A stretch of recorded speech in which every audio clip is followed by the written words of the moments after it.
and truth and lie where people they talk for social media. Eketi mete where you gba my sister. I don't know say or you maybe no je where me gba 100%. Waiting jore duju Kate. A do bomie we omomo jore wakin we na wari you monwe nuri erunwa. Nuri me efema gwe. No amwenwe jo no vedede gbe Kate. 1 week plus ogbana ni meke wa be face topic my tell mama one day. But you Kate agwa we are topic for 2 days. A topic in neorere e Jama first lady, e lolo, e jore. No we for 2 days, Kate. No ya demonstrating my way you can do topic and still get your view. Agwa no nowhere. Tia wa anywhere. On your part, me understand. Agwa no nowhere. Do you forbid it? If you they do topic every day, you know they ever include your name. You know they include anybody. You go do a topic, you go just do one without even knowing whether you they exist for Bejo or you know they exist for Bejo. Katie, may you also come at one day of Ohan Boki. Puselu.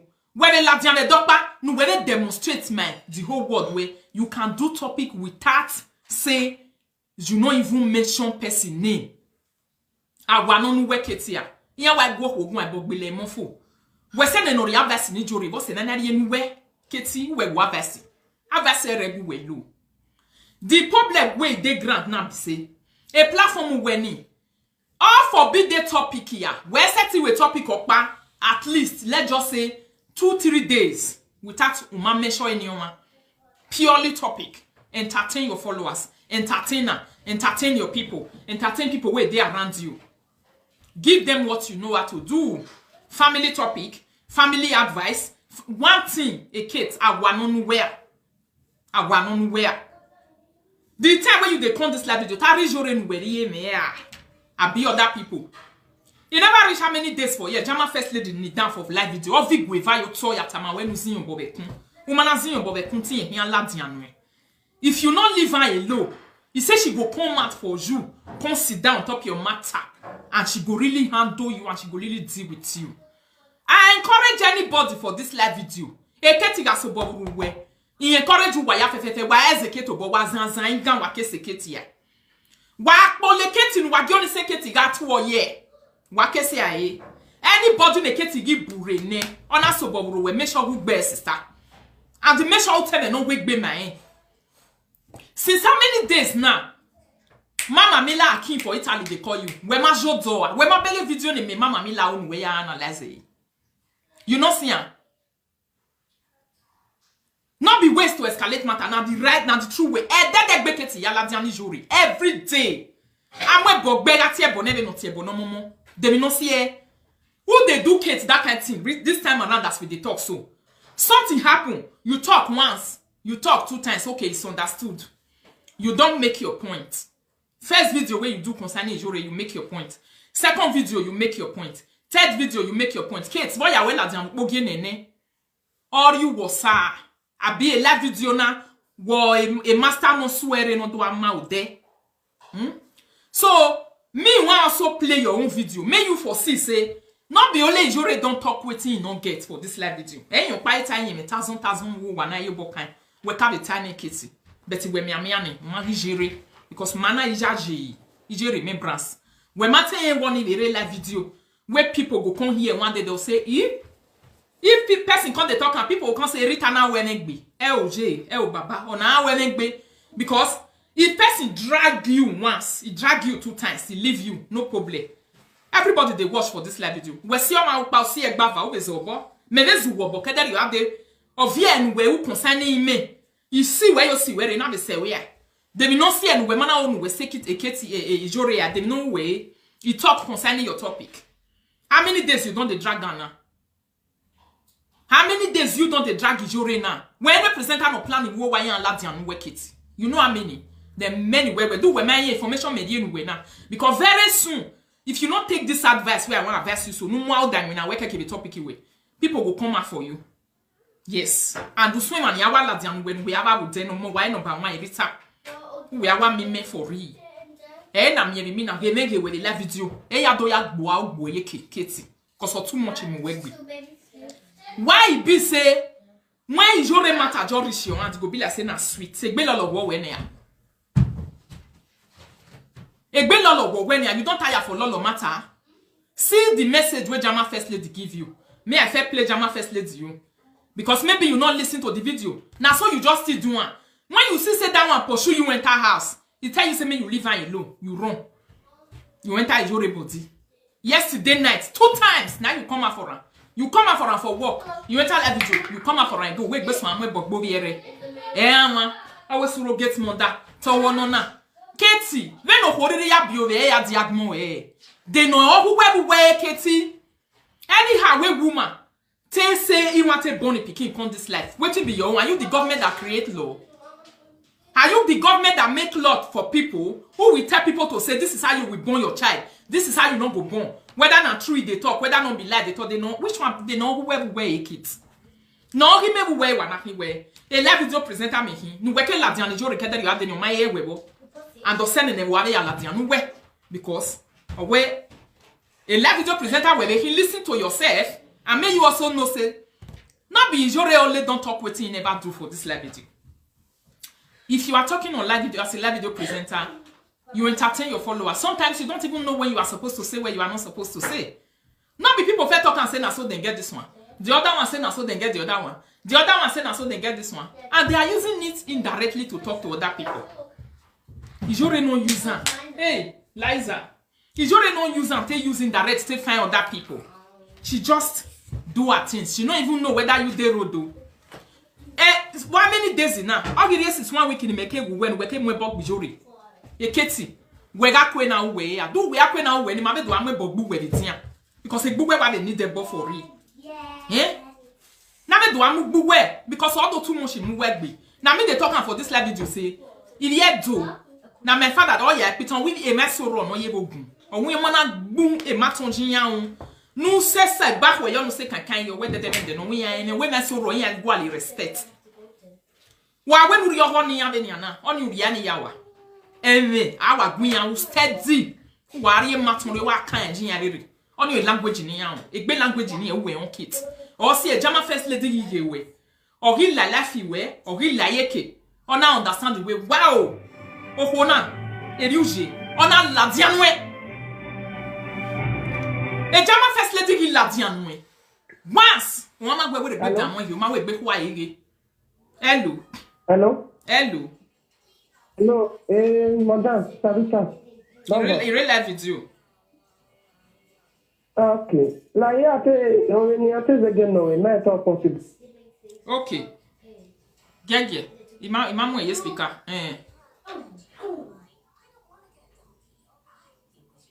Donkeys, horses. I think we should buy me a horse. Il relève vidéo, il a fini net ouais, j'ai man. Ok, il a fini net ouais ni. Il a des number no. Hein? No, me they wonder. E que si jori aí. Ave manile lu we ave de denile we ya ma tama we me no na ma. You say person see something for road, it not good, it go tell person at least we leave you since now. People leave you, may you beat them for once, beat them for twice, beat them for 3 times, beat them 4 times. Which one you can't they continue, they go every day? Which one you can't they do every day? They carry insult. I'm wrong, I do bomb to Huama. Oh, na hama, then we tiko yo, whether they be quick man or quackity. I'm your man, know where you are. Eh? I was you west or on it here, bonny, maybe let it do na me, yak my money, I'm not watching and the deck be me now. I be with my, and I saw raw, where you use concerning me for this live video. Well, Louis and I met today, young we come on bonnet kids. Ye we must have looked what. In I be forgiving and my every day into a tear bonia. Or you may be seeing boy seeing any I be a mommy. Why problem way? What's your problem? Them young communicate no mammy and no bow we was once in a year. Now you start winch. I do bomb with a zoom when it toy what too much it be. A canuna you ever, my name and only a basin with the kitty. You know go use sense. Eh? You not go use sense. Nous voici jorea. Vous allez l'ouvière, send my tawe. It's time. Et minama on time. When we go the topic of it 2 days, Katie. At least just 2 days. Do topic 2 days, 3 days. No ma concerning a live video presenter. Ma concerning your Yafe has demonstrated that talent. What by can no man demonstrate now? You are the only person who has not demonstrated that talent. Even the law way they beat every day, don't demonstrate am. For the past how many weeks now, we now on we be talking here, is traveling to Turkey. Eketi where they work pan with here ajebo. Walok panu. Find your way, find wale iye balance work walo. Because you never see balance for live video. Eh? I know say you never see your balance for live video. Where you go there, where you na reflect no way you do. You are like a flight who lost it, who lost a radar. You are looking for your place, you are looking for a settled ground, but nevertheless, Kate, think about it. 1, 2, 3 times. Una yokoni ware, una mwebogbe. The third one we wear Kate. Maya we the live video na man boma opagbe baba siya. What see na wa me we week or what banana ke are ni joro mazo bobo we. Ukmomia. What is your problem? There be no a problem we. What part live video no we sa? Huh? What say na mwe mi jore no mana mu yoto. Wo edo no mwebogbe jore ya. Deri ono abi wo ne boni ya mugbe no we no wale regbe we sin be ni wegbe bogbe dem no here problem we dem no see na me we eni ya fe na tabe no tabe la video we ba na me wo pagi wa every day we ya na less video we any video ya na less video we ni wa we lolo na enti bie we ona enti resistance ni nu we ona chest we if you so e kina be gbu e ba e ki gbu eneni a una be do mo jore una la Jama first lady. Thank you so much my lady Jama first lady. You got me. Jama first lady, don't waste time for your body. You just come out, come say, I beg. Me una join me beg Kate. I see that video where Jama first lady do Kate. I don't carry and come and come to analyze you. If I really define your trouble, that video, the time where Jama first lady do, I for carry and come out, I'll come show the word. Say, oh, here, eruya seke nije, eruya seke na moyaji. Because when you maintain her magic, where you know what you do for my body, you know, Kate, why problem where? What's woman I won't see Joria? Worry away, Katie, what part of la video now? Eh?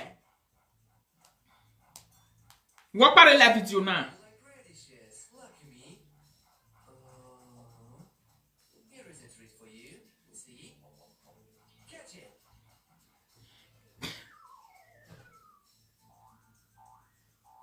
Liza? Hello, I want play Jama first lady video. Wait till beg you. Wait till sit down for public. Say, what go me beg Katie? Dey mama na beg ni ya beg He also Make me play am. Make you listen, Kate. Nana mi we uwahi na huyo hure. Ahi gwe na bisan. Ara kerati gwe gireti. Electric Katie. Ula gireti. Ale mi go pa na ya hu we ke kon paladian. because he's a bang. E Katie gwe gwa le kon pa no we hian jebo. Nous voyons si on est là where and create content. Nous gagnons create content ya. If they talk like it, leave them make public judge. Where? A public they judge where? Where man free. They go away. Maya tore, Maya fianya gbeketi. Boss ya na mi e wo jore na hion we bu we. What's your problem? No sweat. Ta-da! All-purpose strawberry mask. But it's pink. Oh, thank you, love. Thank you. I also the Facebook and the Sorry, YouTube. Jama first lady. Sorry, I'll play this your So quickly, guys, oh, network they very bad, but quickly, I beg Mona help me share this video, guys. Help me share this video. Help me share. Help me share. Help me share. I don't know why they show like this on the. I don't know. Can I show you somehow? Good afternoon. So I beg, help me share this video to Kate, guys, please. Now beg I day, okay? I just the beg. If you not know, okay, thank you, love. You're looking beautiful. Thank you, darling. Thank you, you too. Help me share this video to Kate. I beg. If you not know Kate, yeah. And then I they stay venture or I really don't know. But Mona help me share this video to her, and I want reply to her for message which she sent to me. My people, una know say for this social media, it's really good for you to know how to dey discipline. I mean, discipline yourself to always mind your business. Why I dey do this video right now? I want make this video be my weakness of I come out to let una know say if una dey follow me, una never hear me measure Kate. Now so it job be. Even though say for social media or any presenter get problem with presenter, I know they eat truth. It don't concern me. I know they come analyze that this one right, now this one wrong. or whatever. I always they do my blogging and all. So Kate make video this morning and call for me. So I want to let the world know, say you call for me. In as much say people, they always call me for social media. I know they answer them. Why? Because it kind of go, they take my time. Even a media, I don't know what you are doing your media for. Me, I'm doing my work, working. You understand? So, without no offense, my people, make una share this very video. I beg to her. Yeah? And she made video this morning and she called for me. She called for Jama First Lady. I don't care anything for Nagana Twister. Anyhow, I call the name. Me really, they add money for my pocket, they come out. So that anything they add money to my pocket, they come out. You don't even get anything to do with it. So you come out and you make video. You say you want to advise me against fake news. But I don't remember the day when I open my platform, I can't call you. Say, make you help me open platform. I can't tell you, say, I get limit of what I'm going to do for my platform. Oh. I can't tell you, say, me and you na sister. If I wrong, come correct me. I don't remember, say, I make any contract with you like that. And I don't remember, say, if I don't ever mention your name for my platform, I haven't. Why would I not they stay now? Why? If my job blessing will one now, but we don't beg food. And multi-bag, pay her straight in there, every maroon. So I really don't know. Must everybody wake up and go to work like you? I just tired. Everybody must not go. You say I do for Nigeria where Curtis beat. I talk say they give her RIP. My people, after I make that video of that girl say I hear say they give her RIP. I beg 2 days after, did I come to make another video to say finally I don't hear from them, the girl they alive. Please, if you know you watch that second video of me coming out to say na me still talk and me still come talk and say I don't hear from them, she they alive. If you watch that video, let me know.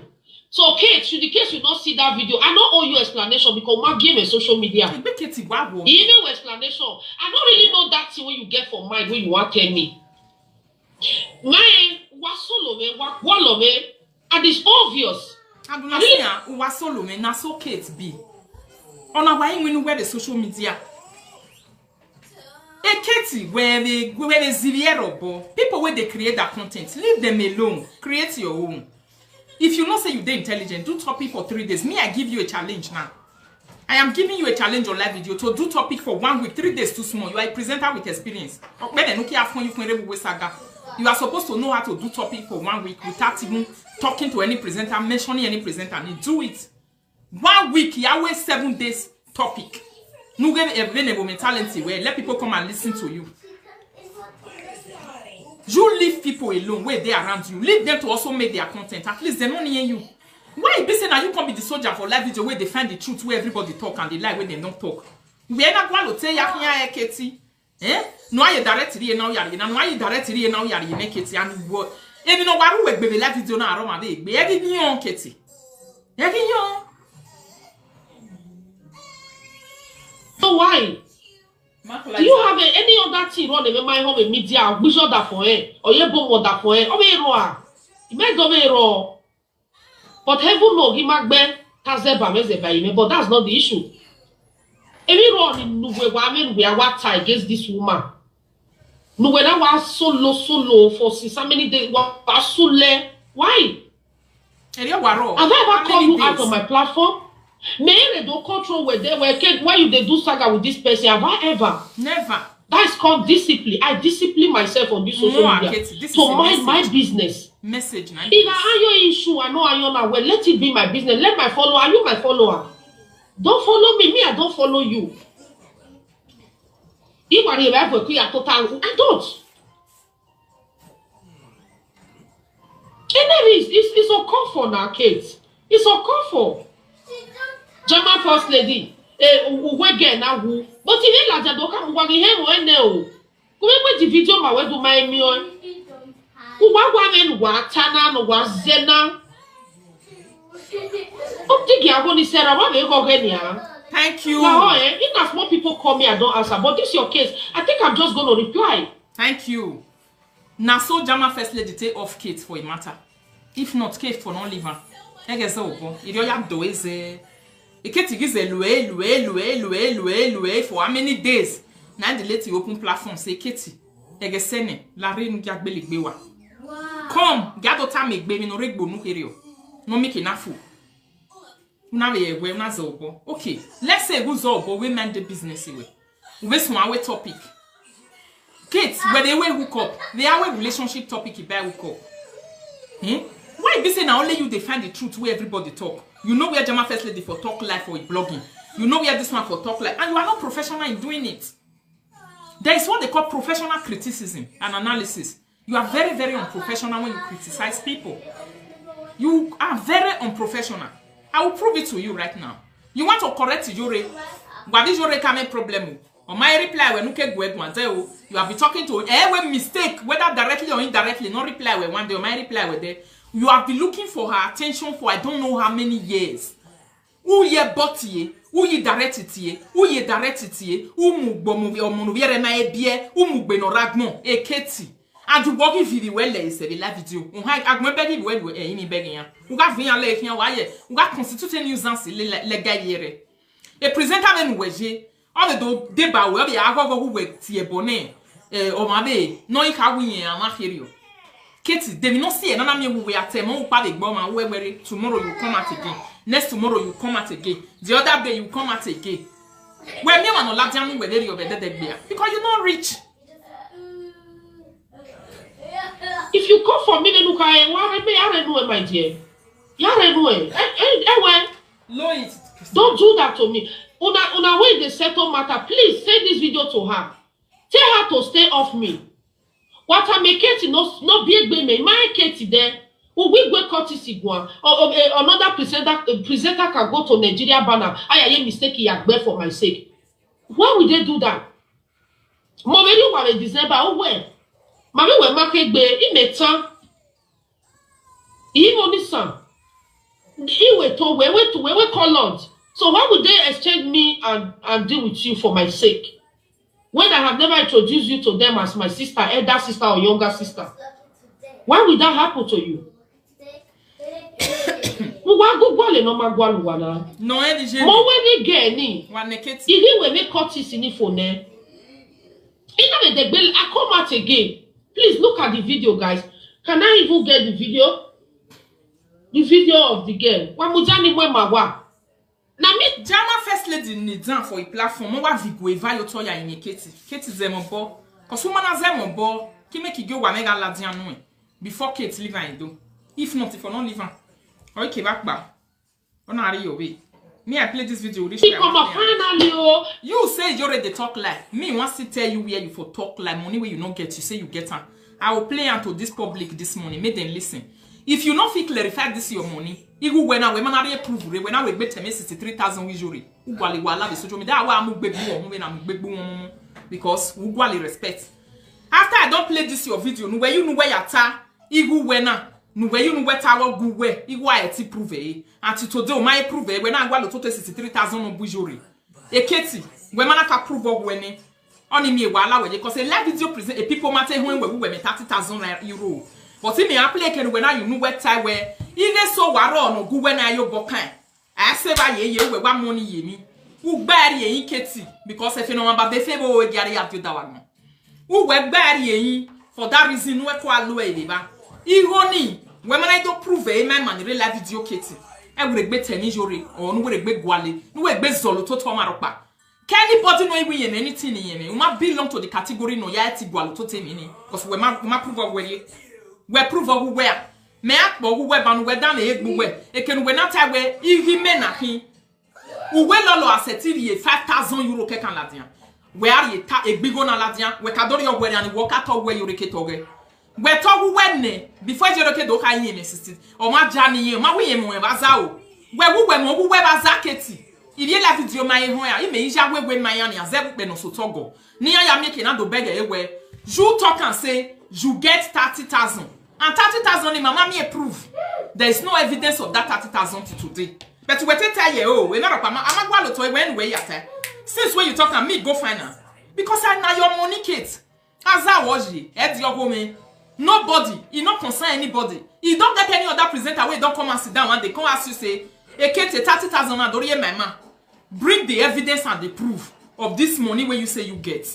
Not be even only 30. You say, if they see more, you go see up to 50,000 euro bring with proof with your name.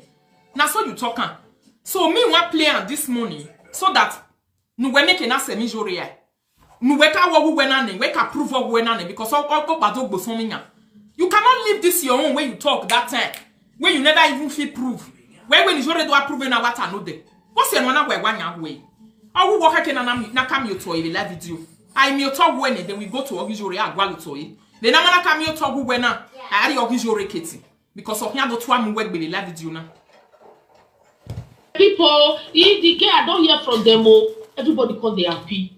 So a boy we have to analyze the attack where a German first lady with fake news. Let my fake news be my fake news. He said if something don't pass, you are not into blogging. You do live video. Me, I do blogging.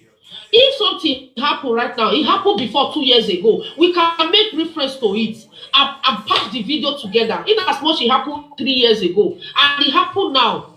How many times have you come out to correctly the EKG? Sahara Reporter. Or this one woman crack come out that they say that's a bigger blogger now in Nigeria.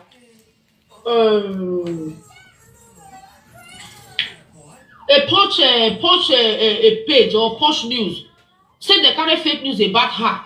Did you come out to cry for that woman and fire Punch News? You did not come out. Why me? So this German first lady, me I hang your own for them, me I move forward. Me I hang your own. I don't get time like that. Now the video where German first lady take beg Kate, make Kate leave her alone for waste. Now be this low it kinda. How I wish German first lady not come out for Kate. Then I walk one like Kate awa yaru because a Kate will be pa. Mo e Kate oguno. Agbe maton ye Kate hu. I say back where you are no can you e Kate cake ba big bomari. If not, e Kate ezama bo. Kate na Solomon for good 1 year. Bi mwe ukop me yo to ma gegbe oko me. O wa bi bia ya fefefe ni no bo hian hi gwali huo. O wi yan dio kenije. O wet e we ukop yan re wetin ya do adam e o da fian yan lesia. O wetin ya do adam e o bo hian yan lesia. O ko na Solomon for mo. Imebe ya. Many ya one vera for more than 1 year. Ya one Kate. O ga Solomon every day. O see this time around. Megiri a time of grace or egbirami. A time of grace or you egbirami. You can't eat your cake and have it. This time around, megiri a grace in it. Awagua, and even wasted time ya trash is because we were trash or women for 1 year. Me magu we one mezi be awe. So where wa mezi be for re? Who is the Kate because of too much in wegbi? Who's be? Or where another do hene ni? You can't give me name. A Sisi Eko or do hene. Me wanna go watch the past video. Wait for the talk. They talk about Sisi Eko. Na me they talk. A Sisi Eko no we hook up. E manore hook up oge. O tiya no we the baby and do agwaloba. O tiya no we the be no payan gwalo. Iya do adane e ma no mi so debote. E mani mani e keni ari e ya fefefe no mi si e yan gwalo hia. E runda we yan na re. Then me je me wa be tame o. Itu aka dey as boyfriend me yeru we wa. Itu aka dey boyfriend me lese ya. Why problem we kit? Why be say emuna no mamu yo to be live video na we ma draw e so to ne no ro to wa we bo. They gain in ukia gain in jore Allah wa mana hi we prayer line. O mana hi mi go be followers o they gain on pan we again no ya do ri go ni we po a. Abi we believe you get followers o I love we. Anybody who ye live video reketi. E followers o lele we life. E dey live video ji.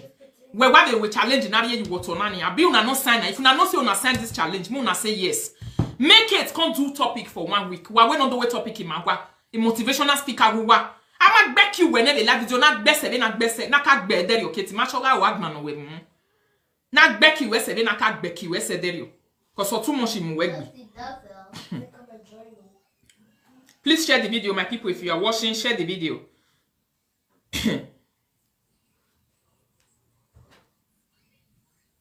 Now many like 3-4 years ago. No. Fool. If you know that your platform, you are a comedian, let everybody know. You go me, I not go to come out for you anything. If you just declare yourself, say you are a comedian, you not be pastor, you not be prayer warrior, you not be anything, you be comedian. Person like me, I not come to analyze your comedy scripts. I not come to analyze and your thought says 63,000, 20,000, 100,000. I will not come out to come and be analyzing it because I know you said you are a comedian. But not saying that you are a prayer warrior, you pray for people at the end of the day. Worry ninye serve platform you way. Worry tore serve platform you way. Worry junu ya tilo hose. Emi na wema bege uwala jonga so gbo bena robi gwenu gelekini. Uga so gbo yani rewe bo no. Injury is so loud and so the illiteracy is written from beginning to the end of please, if you know you are a blogger, if you know you are a blogger, vlogger or anything, please, I permit you, cover this my video.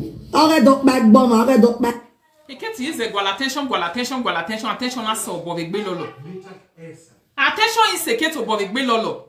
A kitty is a biketi in a bisan, a wicket in Adotan. A wicket in Adotan, a wicket to get for naked tonight can be blogger, and I got reported a platform. May I have no mark by with them with it. He say no one may carry video again, no man with my career, and say me a blogger, no career. A cat is what a big day, okay, Latian, we do not on the base the live video. Is not the bad people say, me una can carry and able to say now only one day. You not say me bloggers not carry your video again. The way I talk that they say me they not carry account, they say able to say now only one day me una carry and bloggers. Only you now they fight for attention and they beg for attention for live video. What by in your attention? Now you want me bloggers come they carry your video, Katie. And then you carry any am more than yak bebo your man. What I mean what I me blogger video ni ya amwa. Abi what I mean yani ya here mu Katie.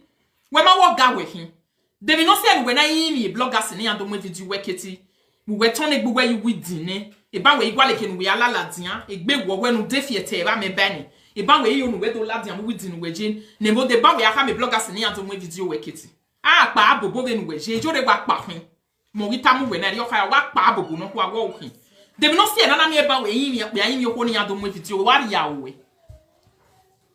Yeah, carry this my video for me. Tag down to your may see because in your woman I'm a bog better may see more if you know you are a blogger. Una way they put red dead. Who said they no monak beorwe? Who said or they no monak beorwe?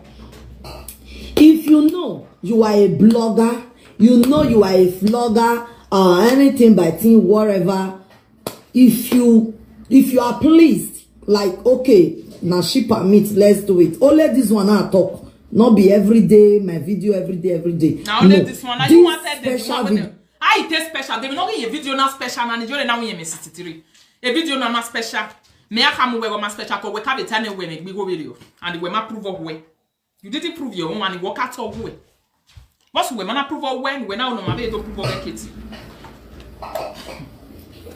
No, now, una feel know the way we miss it. No, not that I did not know. I know who she be. But that word where they say Sorosoke. Who do you think because of who they talking? Sorosoke. Because of who you think say they talking? Sorosoke where Yoruba people they talk. Egbesoke. Talk it loud. Talk it out. Make it higher. Lift it higher. Where Yoruba people they who you think say that they talk to? Let the ones that don't have ear, so that they go here. You feel no say, na like that she be. Me no say na like that she be. But many people are still there where you don't know. Which people? Not be because of una way you know how me they talk, or not be because of other women me they talk. Why you want make people hate the woman? Why? Kate, why? Why you want make people hate Ijore? What do you want give you if people hate her? If people drive her enter her house, she can't sit down, she know they do a live video work again. How you can't help you, Kate? Una know what make me this woman sometimes I'll just look at how they laugh. Kate say you get 30,000 euros. Even more, you dey bank as we dey talk, so you never go fit provide them with evidence. Till today, Kate man will be providing you with evidence. Kate they talk about Ijore say Ijore no come prove. Why Ijore they talk like? Hey Kate, me akpe voice we banking we not amag mo we go no we no raza we to ye nye wa mari ebo. We go work to we to ye vuvu we caterpillar timwe. Kate, Mais ouais, bon, imagine, ni d'adore na zespèce son na il gave la dian zigo wa zigo pa ziga me on zige da we we jore live fake life. I eketi ibu when we mu yaza na mayo bokan ya go se we your money mi go hian be la video. O anu gbina nu every day. Na she take the fight for you. O mu ihe we na mu go se efie saga. Na mi ga kie saga na gbe. O te wi yan le saga yan mi go won ya gba o we mi no wi yin. O le saga kie saga na gbo na total fi o to bi na amebe. O total fi o to ba mebe. Keti when mama ya la dianu ya ni boy 30,000 no mule no we 30,000 na ya ke ni ye 30,000 we fe no ma ba be fe bo no akiti aya gba wo si o ma no hun wa dan egbu e ma. No, because of the people that are still having that belief in a prayer line, like for real. Because there are a lot of things you do. There are a lot of things where you go they do. Where people go come begin tell like, no. You are telling us that you are a prayer warrior, you are this, you are that. Abi, that is the picture where you carry give everybody. But your character is not telling along. Can't you read the handwriting? Your character not they read, you know they play along. Ekete jealousy we bungbe be gboje wa anwin na nyan jealousy we. Igbobo we awa anwin na nyan. Ohun e ma be ma no roro jo hwan. Ohu e ni the prophet no ho a. A prophet no ki gbase motag mo na ne ano no ye you jealousy. No me ke na fo be gboe. Then meje me eti am 30,000 me agbogo ma no me 63 because here ma ya segbe. In short, we 50 go we safe. You say you get 50. Me I can't have 50,000. In my account I count the jealous woman where they give 63,000 euro to. Katie, you say you already give BP to people for outside. La go Katie. And then when I tell we almost 50,000, we might get my partition. Igele. E mani mo partition fin video we na ye give me ni make pay. In what time na we make no him because me here total ni me ahuwe. Women your pa no present ni agwo ahewe. E manu we ya partition na. Or ye video na give me we sister Rita do ga partition eketi te agbe hu a. Eketi win ye 30,000 euro to today mama me prove. Then agwana ni take it gbe jore when ijore do ye prove ogere. Egbe keti me na kaso am partition. O ho ni o me about la video na be na. O we gbo ya partition na kaso en. O wo wo na take awa mo pandu ni ye. You said the first day when you watch your video, when you for talk, say you get 30,000, waiting and tell you, what's up, was saying you're there. Or what I got make queen with Betty, you win 19 yori. A Betty Yamaga wetty. Or who come Yamaga see for, or we naga, who, or Sazay, might be. Ye no Daphne way, where them you want one with 30,000 yaza, and low yellow baba, or Daphne we man ye bonny day. What would I get Kitty? Either get your pa, or if you know my before I look motagon. Ile keti okpa o efe no meta na neme prove ya pe ne bo bank no na ka we agba me prove rere e ma ya fe no hire ma wa mana gu me ne keti no ye prove 30,000 get 30 something wa we ne keti ga ibere gbe bi no hijore o ma na ri yo here because why keti menidi e keti igba ri yo here because jore we ta jani ye e keti ma we ta jani ye wetin ye to bi ye kokko bi ye o we ye kokko we ye na muhu o we ye na gbe ni ye ko alo e wa ya ni de magi ya ari ebo o we le ri ebo. Oh, because all you beg, we lolo am 5,000 muri, we am 50. Oh, when you are here, catch or runda, of your boy, of your boy, you wunya, what the thing are you going? You get it tired, the video now. A kitty walk back was a blade zolunisia. A bit to well, okay, a zolo now, who were power cause your mother on down the uba. He might have done a egg, have a bay. Yeah, attending it have the platform, will not say, I know you, equal way.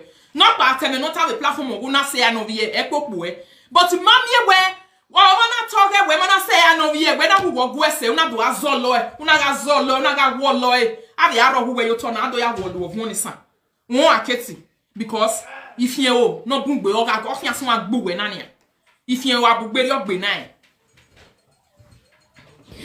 If you talk about somebody where it costs pass, you already know your majority a boss of social media. What is your boss, Ketty? You already know a bog bomb, say. What will be say? Whether you doing something you not doing, you already your boss. Everything where they go on for social media, they notice her, and she. Is your Mattia Bovawe, lie, Awano, Ketty, what you say? Is your my with a training there, or in with training all the year and no way, ya fell way, or you mean in Naive, or you know, be a woo, or you know, Yakmo, or you know, Moja, or you went training, although Hamia will not your figment, enemy by, nor yet there, enemy by. Not yet do nenemi va e keti walk by o no e rebe iwe la video walk by me training mo bo la video ya ka mo we emi na ewu emi na home wo pa emi na ewu wo emi na ihu mi be live video keti wo pa no ma be ro no egbe mi na ewu emi na ihu mi be rio you understand me na wo pa no wo pa ebe mu hu ma yo to na babolo de no redo hia fe yu hu ni na vumolo de wo pa ebe mu ke carton la dian na post hu ni na amu la dian bi dian ti today na gbon be ni ke no we keti ya mu hu rebeke nu muji ah keti wo ri mu hu se no we ke mu hu me live video we mo we pa ne keti amani mi anda we live video abi we ma ere den we ga adu akini obi aboko ga afie egbere yi wobo ana ka mo we tu hia mu hu we le gbodo godi do fie le da gbon we mu hu we ma we gbe mi hu we le live video keti video ni me pe na mani bu matege why because amagi ye nu hu we hia ye bloggers ya na hi hu we ye live video workers won adili tu hu we hu bloggers ya fe una atami ya we wa me video me drop e o wa me video me drop e o wa ga me video me te we to ahie star aketi uma ega no mu gbala kanu ya yun tu hu we ne that na hama we tu ore una atami ya fe we wa delete e o hie star ne o hie celebrity no kwa ne ife ne o me agbon ya fe gige na egbe la video ma ne wa ga imu video me wa ga imu o ya na we lai na me ere tu we ni gbe yin ya na gbe do mu na keti oni opa mi me ma can understand cause wo we ne wo ga imu video then na gise na ni an we yin ya wo ga dopa wa wa ri o ga dopa a wo ga dopa na ke kan wa ri keti wo me that na ya ha mo ma nu de ni ya ri wo wo wo me that na ya ha mo ma nu de ni ya ri ma be we u diji oba na diji e bu ba keti a way of saying it.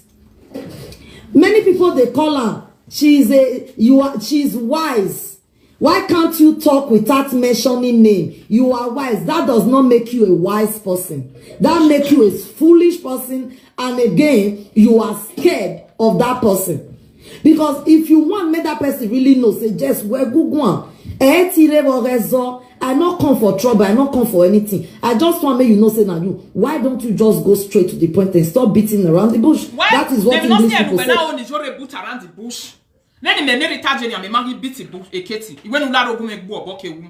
Imagi beat we keti eni we meti na. O we ti jore beat around the bush. E video when me wa be download do rere ya nu e ka wo ke nu ya zuo be hia. Ni we gbe ya mu e yare. Bo su na gwalo no magwalo we eketi.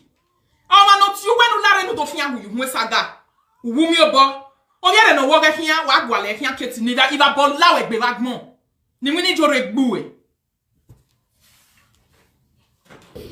English people say, stop beating around the bush and go straight to the point. Now she go sit down pass. That one we not go free judge. Some women they get power according to her. Carry cutlass, go farm and stuff like that. Okay. So una see the video where she do again. Now that video, I for not even come talk like is a thing. For her to be insulting people where he correct her. For her to be insulting them. Too much of everything they say is bad. Is really bad. Now, person will like you go tell you, say your mouth they smell. Your mouth they zuzu. Okay. Now, person will like you. We want to mene nuwe. Oji me do ya hamu we na wunu zuzu keti. E jama first lady odo figwe yo to be la video nu zinyo, but when mu wa oda ni nyawe. We mama gbe tate mata mama. We mama ni mene nuwe do ya me kama we na we keti awa mi zolopa we video. Ege gbe da zolopa na no do too much igbe. No ye nu le talent we for that 1 week. Just uzolopa kekan do video Kate. Na me woman kwenye presenter o ma to anybody do we topic. E kwe mu where. E ma ya fefe nu we ka wo we hia fu ya be we topic Kate 1 week o wa gba view me yigba. My beg the live video now. Without even talking to any live video presenter, I will do my topic. It go complete. You want to say you be big eh? Why you sabe small guest in the live video ni that day? Ni huoma la wa. Nana miere o do ganu we hin. When no eti enke na mu huoma jo Keti. Wu mu no ya mu hu ye live video re gbagbo ma we gbe oho Keti. E gbagbo ma ge oho. No ya mu hu we pa. Not like you, they go they pamper you. Or tinye they we fie ne fiete. She think, you know, when somebody thinks say now she nine wise pass or nine do pass. There are a lot of things where we say a lot of people they see they not feel just talk to the say like I beg. But sometimes you can't keep some. Because exactly. Area wa sunu da me vana say I couldn't keep it anymore. Huh? And the one that say woman when you say get belle, you come at udo bere na.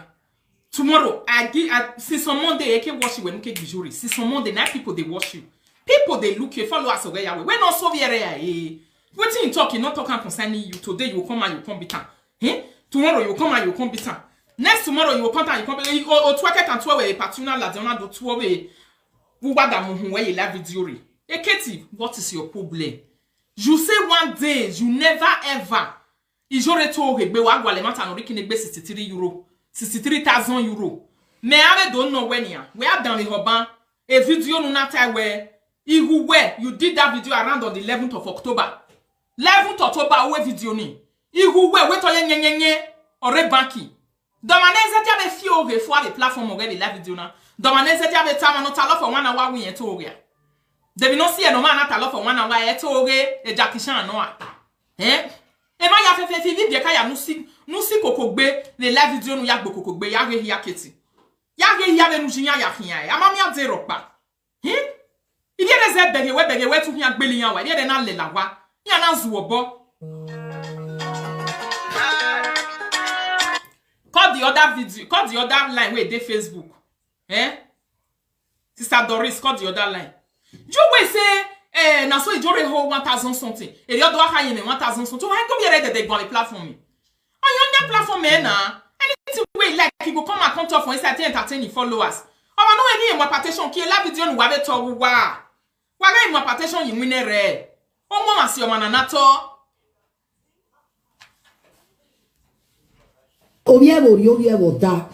She feel they demonstrate that her nuisances, her loudness for them. May a lot of people not go even know say what is she they do so, Emma. You know the people like not true.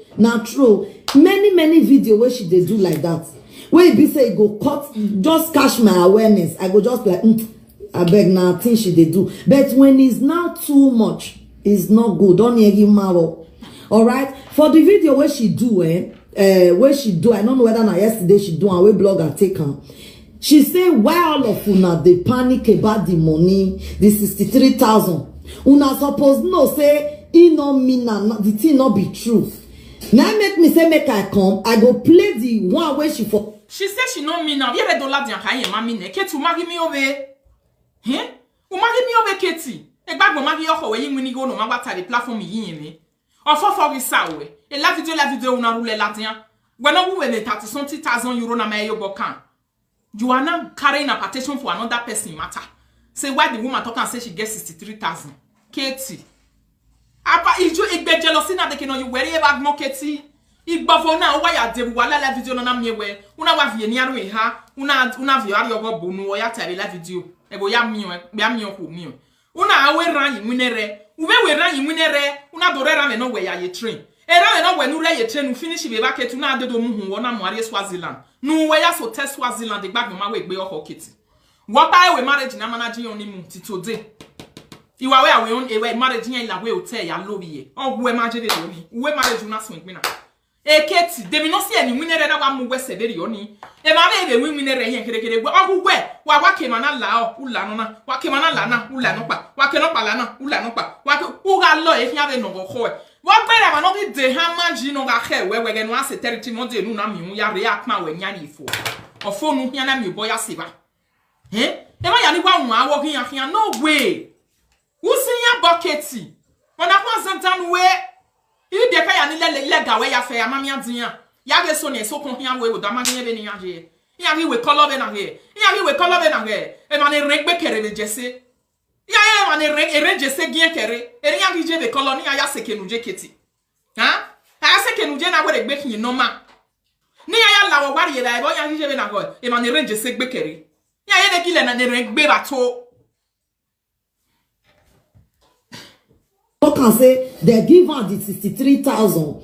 Make una use her correspond the recent one, whether that one look like a comedy skit, whether it look like she go do on live video. Isha, I see her now. He said she not mean now. That 63,000 where she talk, she not mean at all. Una suppose no say she not mean now. The time when you talk and say they give you 63,000, they can't still give daughter 5,000 for your account. That one look like comedy skits. You were saying it with all serious. You can't even talk. Say many people they call you. You see this kind of women. Now their husband they married 2 wives those days. When they go marry this one for us, you come marry woman join this one. You come marry this one join woman. You go buy one cloth for your first wife. You not buy for this kid. Hey, salo boy me oh. Oh, who need money? I make bejuk money. She give me a moya juk money. E gba ma veni keti na waje e wa no se. Oh, who ni? E juk money e de na wu. E gbe mi ame keti aya kwe no juk money ye gbe. I gba fo we bun gbo ya nsa. Nu ga gbe re yin bo. Because you say, you're this any man, it more than now. So all those things were fake. People never even call you there. Who don't? Is your know your mose a deceiver rag boy. You say now some people come they call you. More now listen. Hello. Hello. Hello. Barita Bava. Bava ko si o we koto si e koto udo. Okay. Ya me ti gwaye na. Hian. Wa vaseketi wa ya vasi ni. O ge bungbe. Mo ye speaker. Ke ti abale ho. Awo ke ti na ni esme. When ya grow a platform of home, when ya grow. Why ya grow? When I want to iye follower o gi jore. Iye follower so ge. The two man zi yoro bo be ku. Who will not be cadre of your boy Casey? Who will not be cadre of my bag of boy? That's again, Mamma Telegram, let's say when there. And I am no recruit to your platform, even let's say when there. And you should who get in your when you are out born. Who must get dominion and another way manage you must get marriage or get away. Oh, blow air. Who get one manage you manage like a hotel. I got dominion. I got dominion. I'll give a Doria Hopuni Mena. I got dominion.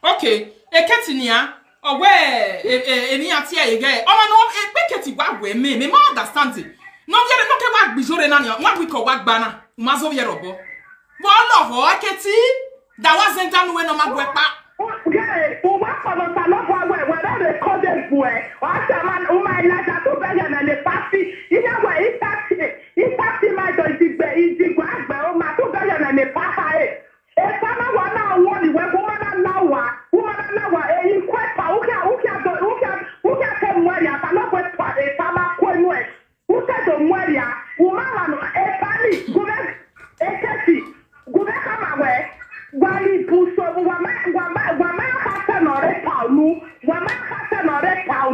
a to be ke pa na won we o ma na sta wi na da gbe he cha wu nu we ya ni ju e ma ya ka ko do re de ko du na lawa ge o ma na senior for the ku o ma na senior for you get this side no no yo o ma na senior for the ku wa ye nu kwa no and that but I no yo siku no o se no na don ma me ge ku e me wa wo me daddy we tutu when I yo daddy we tutu e when we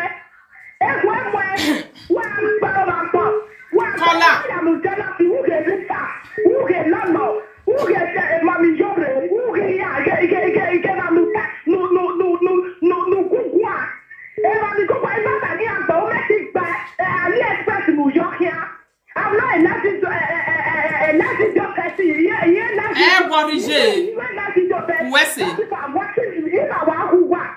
wese je oni se mudia wese ko wese kakabo. This is getting too much. Eketi weni abungbe one more time. This is not all about creating content. Okay. This is all about making people to know where we belong. Okay. All right? When a lot of people are out there deceiving people, even when you have a good content, the deceitful one will never concentrate. They look for how they want to raise one money where they carry, give them, make they pay. Eketi webe ya deceive man on le luwe. Ipo eva nu webe me no le luwe deceive ya keti nu rigo lawa. Who we what title we aso se wo aketi. Where me anybody no tie there where eke no na winner onari da ibok yen here. Abi la video present nu we uni kere go nu we me but we no hin we here. Hija. Você não na gbove talent jore, não na gbove yere here. Why you? E mama mi lati ewe. Wa mi video ne mama mi la wo we sugu ai. On you the topic. We ma ya dan ho enu do analyze yi. Me dame e video ni. Ite o get egbe mu ake do ga ifu. We ma bega ekiti. Uma mi ya. Nai na mi e wo jore we igba to shoda. Wasu mana bega ni we jore adogbu we awa mi agbu ne. E de to gbu e. Wa ri o jana ojanu ki o jana bi. O too much nu egbe. O ma ka e hin ya ma uzo obo. No si we ya ka hin ya ma kedere ya de we mi anybody no we gbe we platform on at your say we no lari na do we topic e ya. They me total jena. Or see when ni me go am the UK wa total it topic. For wetin me ya. Or here si roget mo da hiwo. Or here no mo hi no. Or here no pa hi no mama na rwa de kenu gbajo mo no ma Mike man kwa. Ugo he no bo hin mi o tebe ne mo ya la ekowe. Eketi okwu aka mo ma yen bia we congratulations. Omo aka mo ma yen ama awe congratulations. Omo aka mo ma yen dimoto awe congratulations. Eri me en ya live admo. E o wo do mi o temi no gbero ma vision marketing. I will go because o maka won it's not your business. No ana go aluto eketi. Because o too well, I will wear the banner. The one way you do before your rain start. Me go play the video just now. When manari onire, if you do yamana no when you am 30,000 reke no mu yi vacancy, no do fear Facebook na gbo ya bege the evidence. Una we be carry jore to ogre. O bizarre we. O bizarre we because o too much igbe. O bizarre we. Every day. Wa me topic in wata mama. Wata e upa. At the block. Wata call back again caller. Wata e upa utagba aweje video. Every day you begin to come out for that person. Every day you begin to come out. You say you be mature woman. Walk back and you walk if say. Okay, now person offends you. You come out once for her. You come out twice for her. I'm not to talk of when he not even offend you.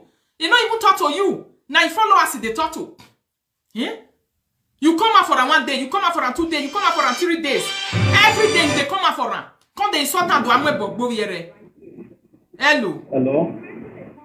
Mama, good afternoon. Good afternoon. How you dey? I dey live video. I know. Now the matter on the elevator.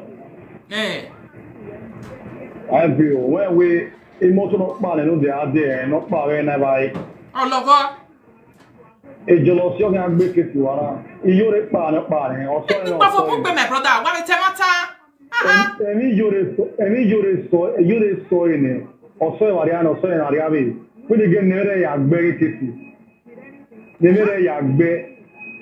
Yore saga audio. Everybody for social media. Wa sa ka lo. E we get ma say 100. E we get. For where? I am view afia. They were not okay. Now, person even bring a come to my notice where they do too much. When maybe you're not there, I'm about be, little you for 40 days there. You know, the medicine, not be lie. When you work it, when they demonstrate talent to work. Well, that's an only win again. Ah, that's now. All that one would have a long it be. No, Omana win a very old bill, very old bill, Omana win again. Start with your good work, God bless you.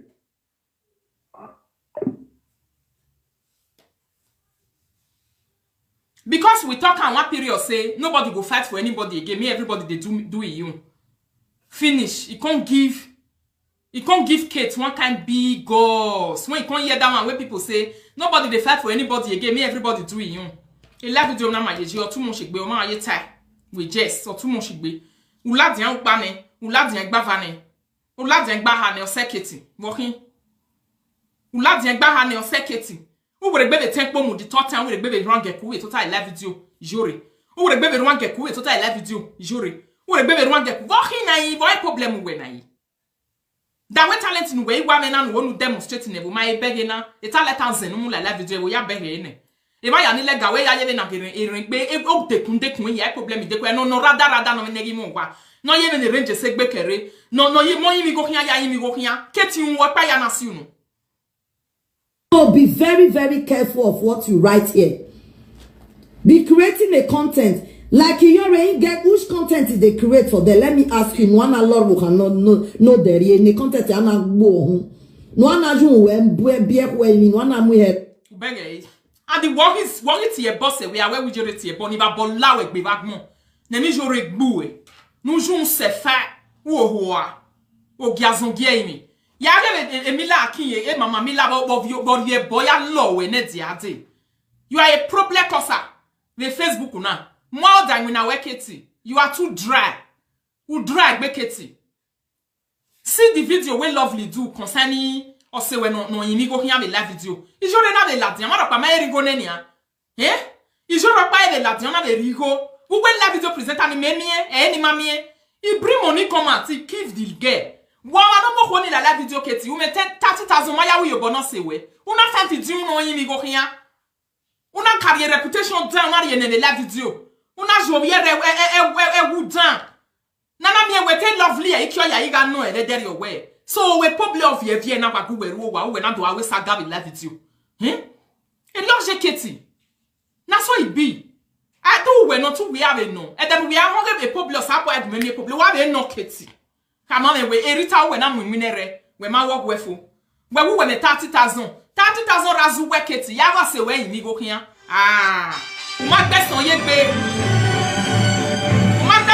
Keti, nous y a 2000 kek la diavo, nous mon money DJ a dire we bon. Nous do fi ek dak miyan were. Hello. Hello, Mama Rita. Good afternoon. Good afternoon. My sister, God go bless you. Salo baze bawe. Keti, when we di me se bu we Mama Rita Ona mo gugbe o ijore. Ijore mario o my way ni ropa. On a video pa no wa ba 4 days ago na mo gun. Ona mo gbe keti na mo gun. Since 4 days, okay, wa mo bogbe since 4 days. Okay na yi. We might baby keti no we se o le yo bo si lo ni ha. O le jo bo le si lo yo ka le jo da lolo. Ele lo na gbe yan na yi ye lolo. O ya la wa. Africa ju e ma de do si ye ma ni le go do fi jo ma de do si la bi. Awa si ye, asi tantatan a dirijo. A dirijo because o twa me keti bi. Je ma we ni ropa.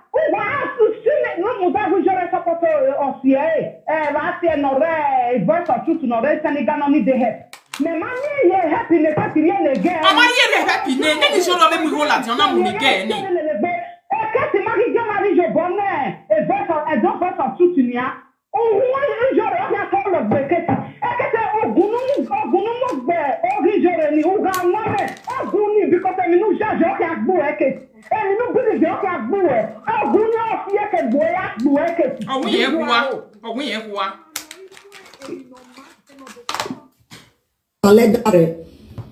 The content of man we yagme yore no me. The content in analaja do agogbe. Ikbi onene ni ikbi ni rewe bo onene yahin o. Onene yahin o tomorrow go come out. Eri ono na rie 1 million eri ono. The topic ni ogwe. That of me o dere ana ya gist. E pa di mo fi vere man me so ga we topic all ye no yiho ya make a joke. All yiho ya make a jest. Ikbi ya vero yan yiho make a jest. Abi there na la video yan yiho yan we. Me dey analyze the topic ni. Because in we hook up where they hook up be even be so yan ye. Only mami we maybe wa head sound what is it the matter what the matter ya hin a big da e ona ya hin da e we party. E keti wa love jore ba yan we joue yan we me ba we jore no. E sort and water ministry is you working. E keti leli work me na wo wa ha me joue no di o waja. Wo mali kwe no ga go ho ni wa we live video. Ta mi joue. E ma ta reta ta megbe. Tell your mother which work me na ga igwe keti e jore me na me live video. Keti this weji. Wo mali kwe no ho ni wa we akomande Hello. Hello. Hello. Mama, your call no enter. What is you na? They say mama na this thing they do Ya what is ya me whoever all be winning no. E keti ha me ju ahin no man e gidi ume. U ga ngi ju e balume won gbe, ta ma ne ga balume won. Ta ma no la ye membership ni re. Wo ma kwe, u ga ngi wo gele mo la we bo control e wo ma kwe. Wo ma kwe no re god of ijore. Rich when you go, no so yere ya ngi yan ni wini ya.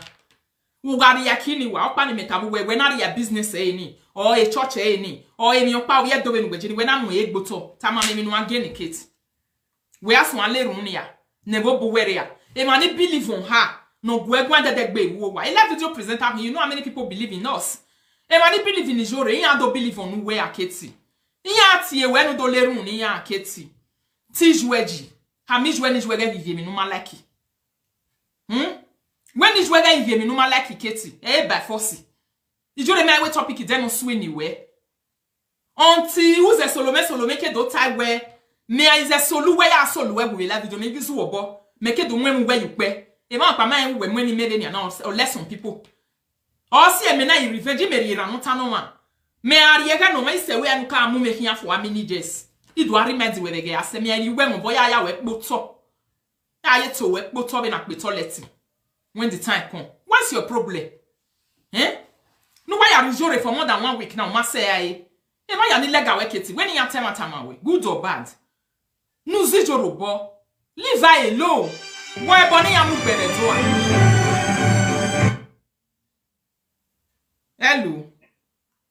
Hello. What's your kakabo? And no, no, give well. Erita, a jealousy, what we are saying, and any time follow a wedding another wash away. Oh, mama, all ye are doing ye, don't view follow us all there, a mommy jury, mother, when you are following ye off, Opa, call our only marina with Saga now. Well, I single mother marina with Saga, my dear, with Saga, all our. Yene tigo moda de tikete ya ba be wono yo no go me ya momo ya re ko momo ye ku na agele gbe ayen ya wa eni ere na ya we saga e eni mama e bona mo saga dana e fani tu me o ya ti we ne e na mo mi jori awari o mo mi jori awala di aba na woke e be follow asiye ye wari o dani ma we ni ma ya follow e we saga eni meje me ti de tikete buari ki no jiba ni sake one on one iwa stay down Spanish burger ene na we saga Morocco burger ni yen tu na all land Megalosia worry yen. Just in the moment, Joy Walla, Janny, well, that will keep while the level Sagawa. No, any my I don't like that daughter of the social media. No, I think Benia come up when you will be Oji. Then you manage my and I attack him, my Morocco Bagay war. Yellow Bonam, I do a talo, Salona, what do I need? Any duana. Oh, wait, we're okay, Atalone. Yeah, Italone umwe bogbo manuti ebonu ya lobie every day. Uwe there na of yeluye. Akwa way of yeluye. Akwa way of yeluye. Uni aweregbe pekpe. Usi aweregbe pekpe keti we wege keti we when you ya latian we are. You want people come out for you call the mass shooter. I want me jore mage. Mommy Jory, awala there now. When it's an okay, now a man bagging and for boy, ni mawe, ni maya, ni masiele loto. If you are like him, ya yes, Magnaya. The Magnaya carry yes, yes, or huh? I am up for a desert. Then it was worrying in Nena. Then in a wajeme, family, boyfriend, in other cocoa bag, Naya, in a view, Nana Jory. And make a walk here, especially Nana walk here, near Kayasa guy, Wakaro Borimene. Because he may cocoa by her, the body may keep me mana white. A single modern Bulgari on your money, never wow, not say fight. I have me with Saga, and I have one with Saga, the end every day, Jani, I'm a book. But all I want I can't tell you the weather, all the full shape follow about the K platform, what do I wear in a Bissan. I don't wait for the rest of your life. Be careful, man. Mama saying, no, it's not saying. It's just saying already. If you want to read it, no, that's not already. I want to know. It must be no yard by Nigeria. You might get a yan. You might like Batania and by where my woman is doing. You might now. Emma no riavesi na ya leke o tota ye platform de lekan o riavesi ni ya Emma ni riavesi na ya tota ya leke Emma no wele ye na wele ya ni ya keti zivie robo Olùgbègbè yan gbeketi olùgbègbè e ma ni buma na ti olùgbègbè so ti ni ya operate ni o yan agbiyan last ohun ni ye mu pa ohun ye ni ye mu pa e ma e mwere ya ewu la no mo ye la video re amalite me ye deketi re ma Otele muhu e pa ne eketi yeni eketi ma na dun ebo wa la dia do agun ene ma le na dun ebo bo na dun le Nigeria ai mu eketi are dia Oya. Ye ma mo hi e pa ne dere o. Na do me boy. O ma me kola we wesi. Ego na ya do me bo, ma sister we say. Wesi. Huh? How shows at times how they wonder say Katie now why problem where one day, okay, let's say one day, a live video at least. O kwa ba no we me nwa hin. Let's say wo kwa ba na nwa grow hu. As in we my work beto you video. E wo hin. One day we walking na you we hin do ye gbeta be e man we na wa ha ga nwa hin ya wa total phone. Ya total fi ko ba phone fe. Now that anyway I do ye gbeta na. Abi to we you we dia wo mi la ga be. We are you na ku we ba na. We are you na ku we ba na. Only me man you understand it go. My in wona ka we ba be live video. Listen to yourself. You cannot type where you go where we go where we to yenyenye be banki we my lo e ga my swari go we dan me on ya cause we my na to no na ne dey to we na to we na ne bania we my na to we na keti we ka na to na ne we aya mi go na ha wa mi go na ji wo je be banki we ye la diane ya e receipt bo e la video de que nous we poste e ju gi ma ga iba 30,000 euro. What post educate? Man, I know where none. Can't attack you like Taga. Why tell her down do but the straighten? Don't tell me, Mike, no, we go educate. Emma Tata, we love you. I told you, why can't you be?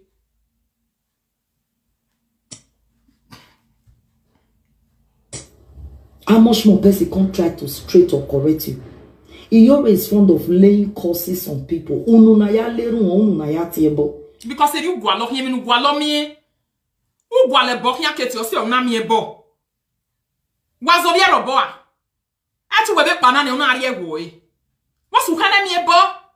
Who must to me ebo? Because if you go along me, and I present I have a live video na me many presenter of video we saga for 1 week.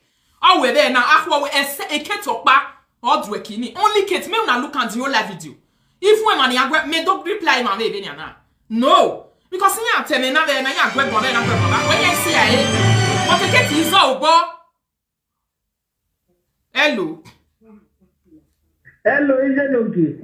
Okay, Baba. Oye, mom will power with the better. Maro. Oye. And a cat now, and only guaji. And a cat none of my manner. Oh, okay, Fulani, yes, me. Oh, my bookie. Eket nu na kwa lo to to na kwa lo to tijere we kwa lo tete mi no pera igbe wa go mi aket eket we kwa lo tete mi no pera we ba ya ne yo e mi no pera o pera o ke ni ju ejo o pera we kwa lo tete mi no pera no na pe wa po no na fian ku nu rita nu ke bi ate ijore tekere we na no ku e ba kon o we ye kwa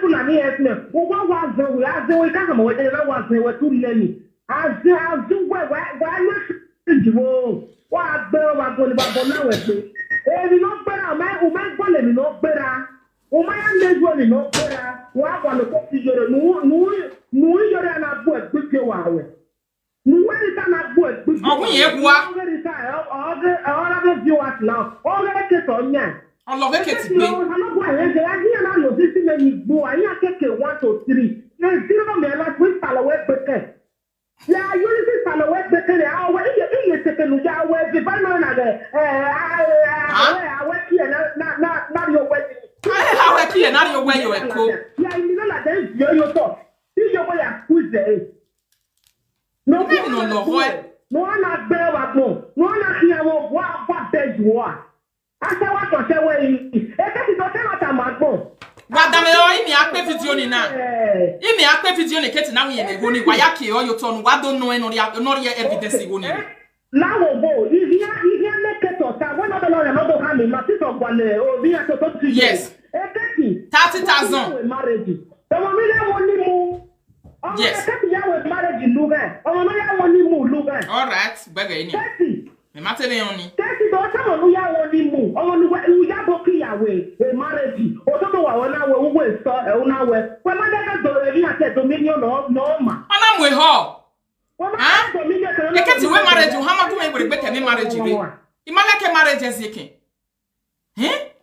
we marriage woman come we betade. We na cancel our we zeke mana we a. Una. Wow. Wana kweke no water yi. Oye na ye shira le ke wana we marriage. Ha? E keki yewe na keki ne ketra alemo. Ama ne gbe keki ni yari agunte. Eketi. We la Diana. Ma kono no we to e man we ya we oni mu. We no la Diana ya wo e. Awe o wa e. Ere na bata go choppy yeah because of too much. Be wait la Diana ma for 1 week. 2 days, 3 days, 4 days. Ki platform. Nu jore to gbo e. We se kola yon wo me. Onu we ya woni mu we do take no na agbe wa gbaza go zeyin ni. O wa zo mu re ko ba nu ya mu won wa ari e avan ime to mu pa po ma yi ma we pa po ma yoko. E pa po ma yoko. We ma we gbe. Everywhere do fete ta we ma we gbe. E ri pa ki jo no epopo. E ma se kon le ro ta do. Anybody no really like no really like my lady Rita. You were begging yeke. I am never na fear in a one.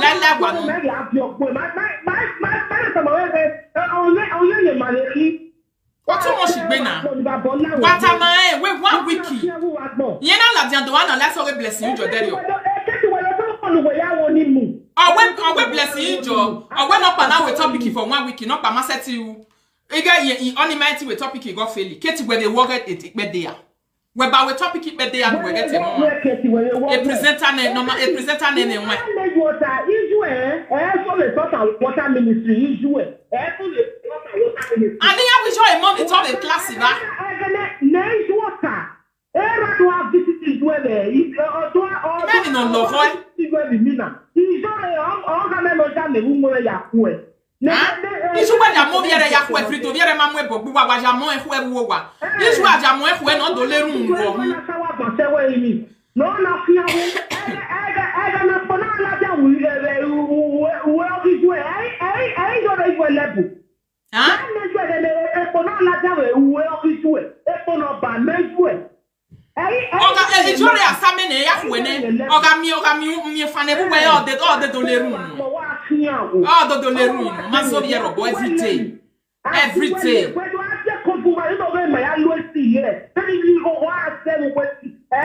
Latiane, Aqua Latian Jury, Yaqua Latian Jury, Ogatebo, Nogatiebo, Nogamu, oh, where's the J? Young woman. When you go to Salaway, he is that. Yeah, you can't what to three. Zero, you're not there. I will use that go kill you. Yeah, boy, for the second, yeah, where the bunny. No, I want to away crony. Yon pa him a no record yon se Facebook na. Ije wa ya dame e video ni mama mi la o wa describe a wo e na wo je. Ha? A no record yon se Facebook na yon ri mo. I went to Wutugu. I went to Wutugu. Even wow bolo na ye pistol wo lo ku e. Wo jere te ku e ba po no na gbe wa ko lo to ti jere. We ko to te mi no pe ra le. Ya me jo mi no pe ra. Era ti do level. Baba mutia mekola me gwati gbe amu awotai o wore gbe latian jore amu awotai gwasi gbe a wore gbe latian amu awotai wa gbedo we wa relax ni o wore gbe latian amu awotai too much gbe Owonu ya won ni mu we ni ere wo ge aboku pare te aboku we ya won ni mu do won we ya won ni mu we do tami ma owonu ya we marriage mu gan owonu ya won ni mu lu gan le ko na mu ya sawa kan sewe ni no ma we marriage o ma ni am ya ni ma so ma be yan ya we oni mu e ka na ma na mi e ni ropa no say we marriage no say you we be oko e okay after fin ye li yo be ye na li yo be ka na to admin am 11 on we ya woni mu do ta wa fi an wa gbon ta wa kan sewe ni o bi o lele wa wo ri wa gbon iba bo lai we gbe a kwa te gwa e ke nu je ba orí àti orí àkùsẹ̀ no ye 16 inches I shoe orí àkùsẹ̀ o be total motor o be mu kon hu city o we gbe be san fi hu e be shatabado ama go be we live video e ka ti ahia we live video won to taji o ba imo wo o imo to yo to o to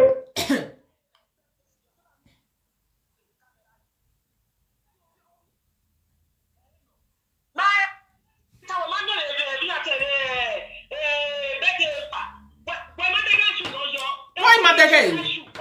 Well, even you move your name. You can't do more sketching. I get more sketching and I devil with you. The sketching and I devil where I get more job. I so you to and I'm sketching on you at Joe. Huh? I want I'm a worry when you argue with the lady Georgia.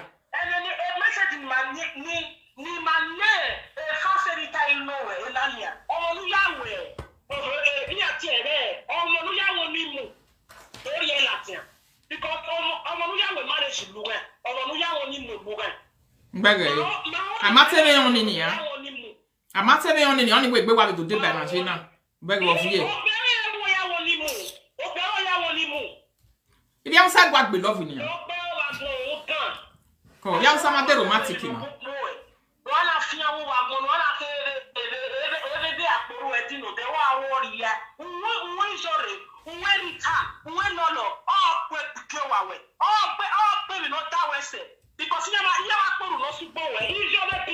Oh, twaka can what to the party de mafia de rona wa ki la video wo wa. Eri ono na o. Eri no pa o na se wala na se saga gbato gba kun na se problem gbaran gbari un dan no ke hu no di la wa. Any topic in ya. Any topic. Un dan no mama. Oga I total ye nene.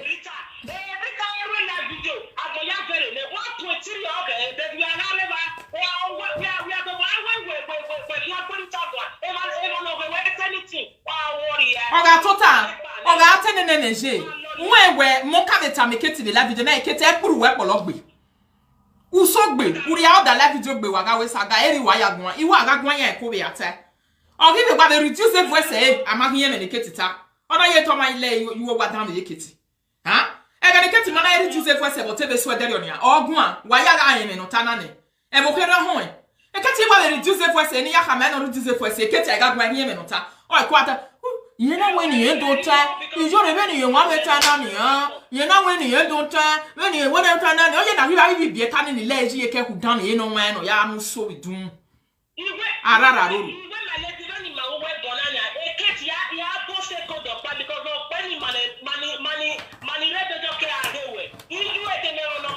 A better muje, and a corner. A better muje, whether I know piece of women or women who were from you back pussy. Ah, wa hia san imoto, umuwo, usan. Kati do ta magbo. Igwe na shadi. Wedo ta magbo. Ziegbe. Mama ziegbe. Bu me fia ne ziegbe. Ziegbe ge ladian, ge were gbe ladian ni. Ma hoye. We are waiting for her this time around. No mercy. Wa no. E mercy ro. O too much mweketi gbe. O manu ladian na we. Ono na we aya learning lesson yan. We aya yen we okay, la video na ta ekowe. We love the jore for 1 day. We love the for 2 days. We love the for 3 days. We love the for 4 days. Why any jore? Why any ma ya no lega yi? We love the for 5 days. Zek we lolo hu obi na ekowe ni ana. Ana kokunu, ona ga hewe. Uze hu obi na obi ni ana. Lolo. Uze domia. Ha? Uze domia. Hello. How you do? I do this one. And I kept the young cook one. A kitchen no viapo ni, viapo, no wapo ni. O viapo where a shataband, a shataband the answer of your shatabando no. Shatabando no rebejo. A shatabando no rebejo. A marriage in all the marriage. 10 people. 10 people, una marriage with second. When they can a marriage with second. You don't buy big couple ni. The Dominion talk so no that la video na mai. Why they ho no na we marriage o ye tawa. Ale hoti na le awa fre. That okay mo cake ni re o. Oh no, we mai. Ekeki na wo da wa gbo we on. No we ke mi ke tra wa gbo na no we ke kan hia we mi gbe keki ni de keki no ye na gbesa genya wo di no we mi gbe keki ni. No we say so na so o je na the spiritual cake. Wa ga be de wa ga keki no je na the spiritual something. E feel it no wa ga me wa ga keki una ga keki ni. O je na the spiritual something. You understand? Who are rejected? Who man get keki no one pray make I cover myself with the blood of Jesus. I cover the blood of Jesus. I cover myself with the blood of Jesus. Woman, no we marriage your mass away. Because spiritual cake one no me wa cake di vetere na wa ko ba. Oye ne digu no ware sekira me ne de me na ba me na gbesa di nya ere wa je se. Ekeki ni mana gbo ajo. Ibi ara ya ne eketi ekeki ni rela video woni ya ya ya o ma wore gbegba ne ya tituti. Aje na, a o ma gbegba ne ropa. Ni yore ya sperawe, ni yore ya sperawe. E ba. Ni ya ya ekeki. A o ma wore gbegba no e. A o ma gba ne ya. No lefu abo wa e. No te to take bo e bo ku efu awe no kian ye ya da. O ki je be na here e ma ni gbekere be reje se. Ni yore ya sperawe. We be ya ni le yore. We be ya ni le yore. E ma ni le yo e mo mi yore. E ma ni le mo mi yore. Wa he ma ni una e ma ni le mo mi yore. Wa go e cough. E ke mo mi yore na mutia. Enjoy your cough. In this life, in next life, we say to mutia eba. Mo be perfect. Mo be bad. Where's the my sister? Thank you. What a man or so, but too much.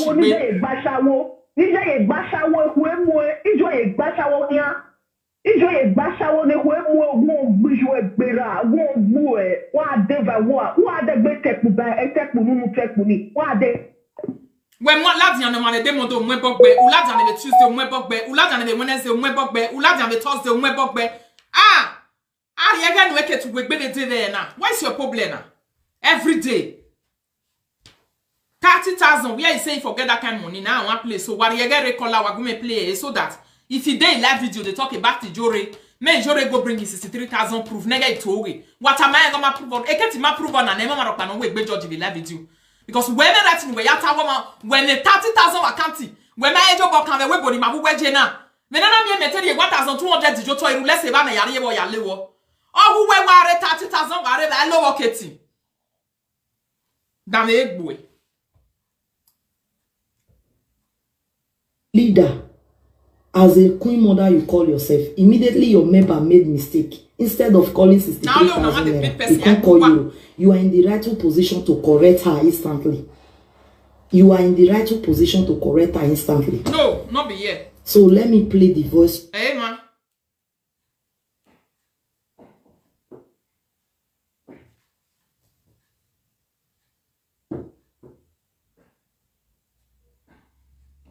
Nous voyons Yahweh where Olowo Ogbe.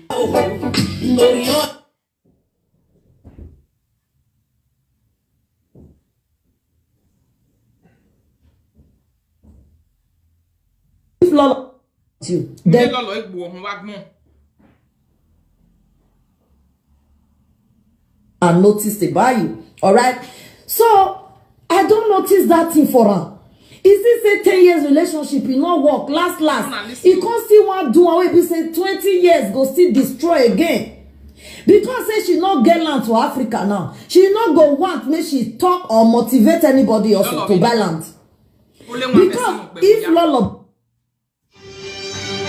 if Lolo na person wey get 5,000 euro for account, you go they see a topic na about saving. They save me I get money from my account, so you need to.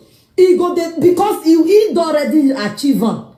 He go they use him tell you now. Why? He's not really telling you. He's using it to intimidate you. Now because he get red passport, now they always talk about red passport every time. I tell him, Lolo, with all due respect, that day now your mouth you talk and will say, if anybody want to come and do saga with you, they need to get passports. Okay. You understand? Say this is your passport, this is your ID card, this is your. This one I want to talk we not see consign to why when a book woman can retire or what can me or what can men in the kitty. Your own dog consign me. Or too much in Wegby. They can they were a party pa. Una la diona do ba giasuna do to magnum na sietic baran bari kitty. Na sietic baran bari na me we la diani do ni do wedding at bisana alekia. Why are soon we man mati It's somewhere be your to be where you are near. I did the audio here. Me now constantly challenge you say if you want to do saga with me, be ready that you have 30,000 euro cash on your account or even more. Because if you ask me to bring more out, I can, but I just want to bring them down. Now hear that place. When anybody know we with saga. Or what 30,000 euros? Say go bring 30,000 euros. Come I say you want to reduce and say you get more. You get more money for your account. Vijori atan we might have deketi. Not be the same thing you talk for yes, so. You say you get 30,000 euro for your asa. You just want to reduce them. The money will deal with you too much. Why na me everywhere if we jore here na we adjust 63,000 yen. Eketi 30,000 we near. Be ready. If you not say you not get that cash to present to people, no still come. As if they use your driving license, say they gaga. Maybe you email gagana.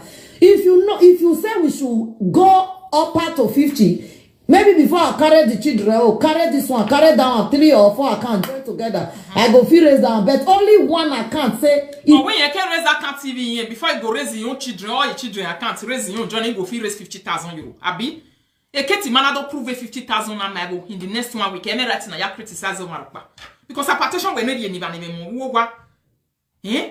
Anyway, you say your money and your children will reach 50,000 cash. Listen to yourself. Finish for this audio. What back? You say lolo no if you bring that kind of money come out. Okay, let's agree. Lolo we do your worry kitty. Do your way ya da kitty. No give go beg. Many dog we ni. At least why they wait for ne. You do moment 1,000 can we do dig we la video no do moment 1,000 wo. With proof. Okaro ibaye ne go beg. Na ma beg kitty. Okay. Efe no ma ba fe bo we fe. When 30,000 to 50, also when I even go here the la video kitty. Also when I your mom bo. Egbe masa we kitty. When I the la video do ati la video presenter. Una not the help person. Una not the help. Una no want help now. Una no want me she can't me una can't support. Like to say another thing una say una here. We weta me we 30,000 we me do donate no si we kitty. How you go we zo seka. When ma we 30,000 50,000. Dem no see em when na me was you when me go here kitty we might tie.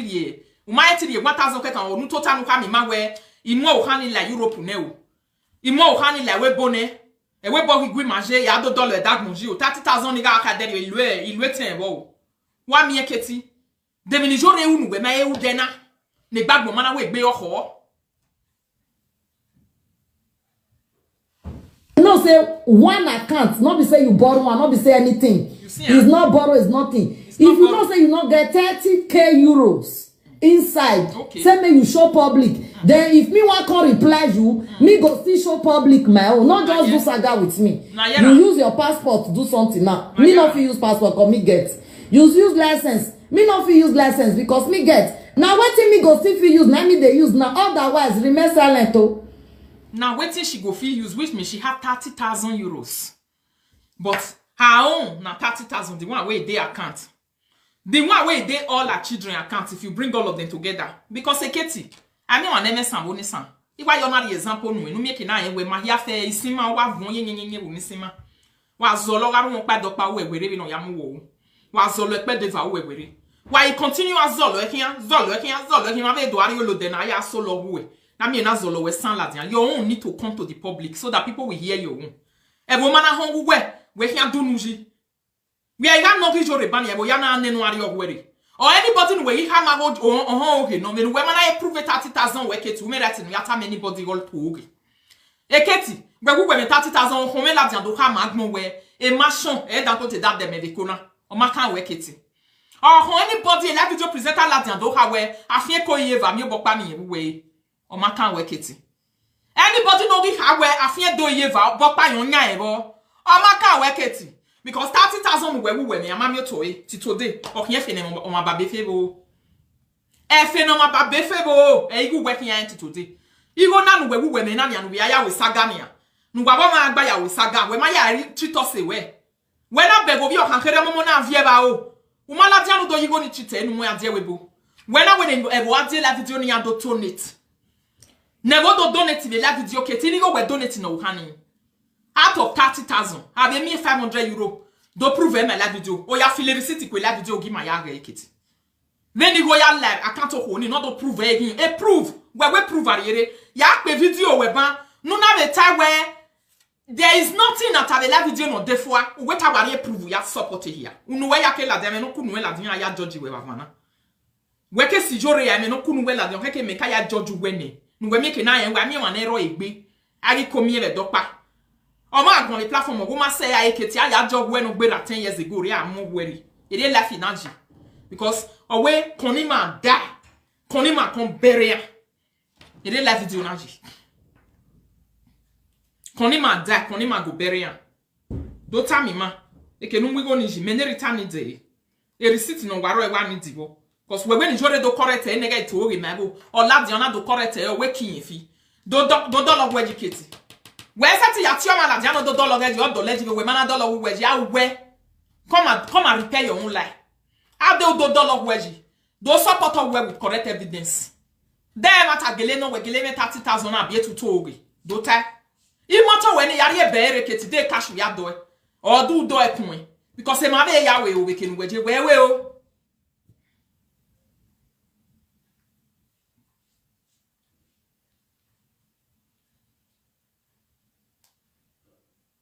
Iyawe odafin araji go nya, obiogwe igaju wunya.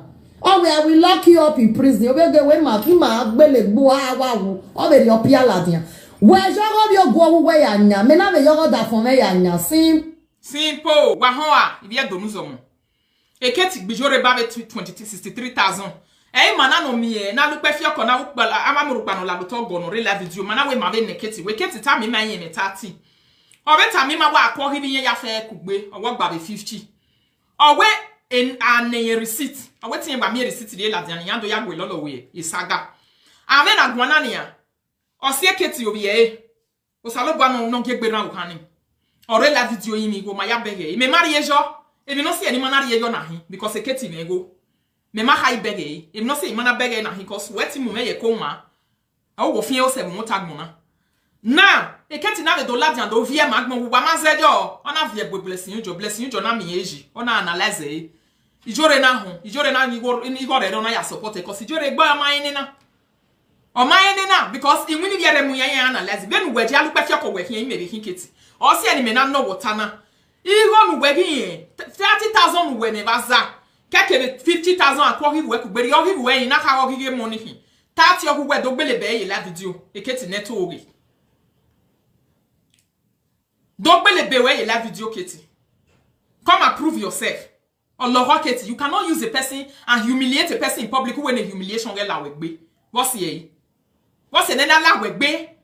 Abi we obu wo pare la video na no eti abego to onison anu le loma o bego ni san ginkwa mana. But me ga bego ni san we go ginkwa. Umana seke ni ide seke nu ye kan me kan we. Umana mo ni san ere nu do wo lo ma pe ko nu do mo iba e nu do ta magmo we na ye. Ito we. We are in Ladian do atori menegbe nu we tori jore na ni on me we wata because we kate no ri megbe ni me ma ito we. Ido de we the partike kan me ma ye to we folk ya kupo na tell Ladian kupo no de. Ike e we bo. Na nania. Any opportunity ni ri me ya la we gbe de hen few way because we ka en fi ori me na zin gbe for you one ye. Ubege. So be no ibe je na ni aketi me de en fi ogwe ne ya. Na we la ye gbe jore do ta mi ma. 30,000 euro keti na uwe 30,000 ye receipt go mwe bank account re uwe ta wari ere with proof already video we na uwe ta wa gba wu wari ere we ni o ma be we ni we wa crest e hu e keti dori e black do ta mi be la video presenter kenu na mi go ni come and tell them 30,000 eta mi ma o but one way me ma go we bank ni ma gele bege e ni ma mi e na ka ma we no keke na ni go cause we man na we go yawo an keti because e fe no ma ba be fe bo we fe ya mwe fe ni ko re nu do lu e da wa moketi aji go po jano regbe do po jano ru egbe o se we nu mu ohun da saga ona gmi na no e for 1 day 2 days 3 days ona ki mi ro bebo run da we na mi e we lovely e kyo ya tori no 30 today we la re o we ga ame ne lelele na go wa we na to wa gmi na be live with you ere lovely no e there ma mi hweni ti today mete we have a latian we do answer we ge mi no see e no na go ga yiwo wa no na do aseto oga gmo ya be live do be seto ogi menye rita na bai onyo se me na if you wa ya kugbe na ye be seto ogi me e no see e na zobo because of owie ni ba be do be ye we o see e na zobo o seto owo me ngeni agana ma ya na ese seto metajina keti la renu do ta mi ma 30,000 euro that can't manger I can't we no dori receipt re we need to see it e bien la video ya no ya oni yan me ne rita wan igwa ni dey me interest go we no bi jore ona de do total o wetin ye ya afie kige prank no o gu weketi prank ga no a abia mata gele no we mai toto to go mai rangu we Oh. Other fiaji go now. Oh, go now. Simple. If you know you don't have 30K in your account to show, only one account to not be say you can't say this 5,000 plus this one equals to the other one. This 3,000 plus this one equals to no. Only one account and it go carry your name. Wow. It go be your name and it go be money where be say no be. You know you go show a pound. We can start our saga together. You they do me or they do you they come. We know say if the matter enter court. Keti Walker can not cash away this time around. Because Walker, hello. Good afternoon, my lady. How are you? You just the para today. Then you calm down. I don't say the husband. You see that I don't voice of waiting call. Why me not help that woman now because of cake? Now me not help and because that cake don't now put that woman for that thing. People for help that woman genuinely because of the kind of things where kids don't do, make people not go feel help. I can't even help. I'm not is a child, but I'm not help because of kids. Because kids don't insult so many people, and the woman don't say he get that kind of okutukutu for inside house.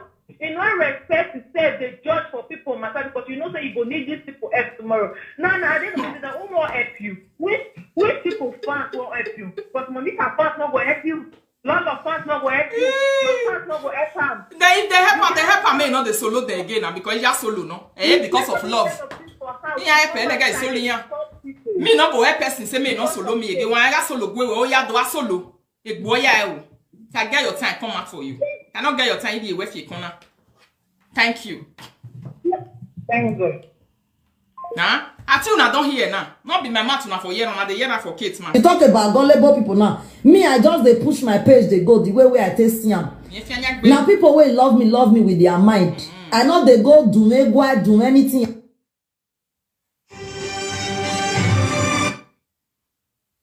Hello. Hello, is it no good? Call. Don't voice of truth to me. Would they not see this day? They get on TFC scatter. Yeah, why not? On at my year. Then when I get where a bemara, Umario, Boele, una, with you. That Rude Marita. Because I'm a strong guy there.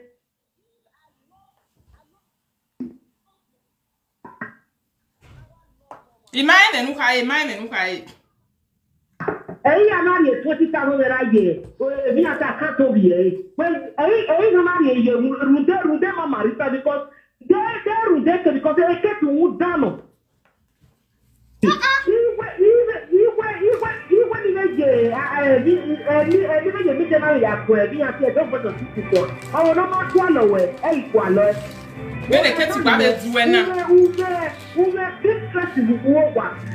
Take your time.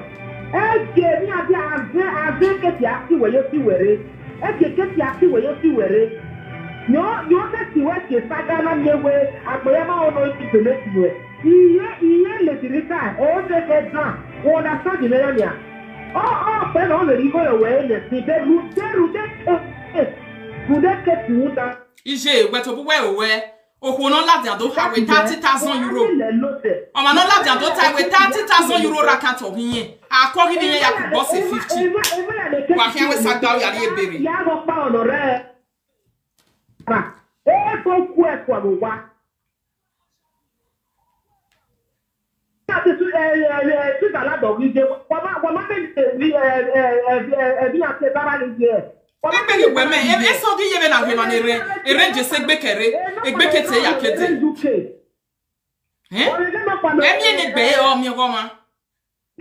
No, ya ale le keti ya ekwe na we owo weti ya ma ayi le ge mi no ka ye na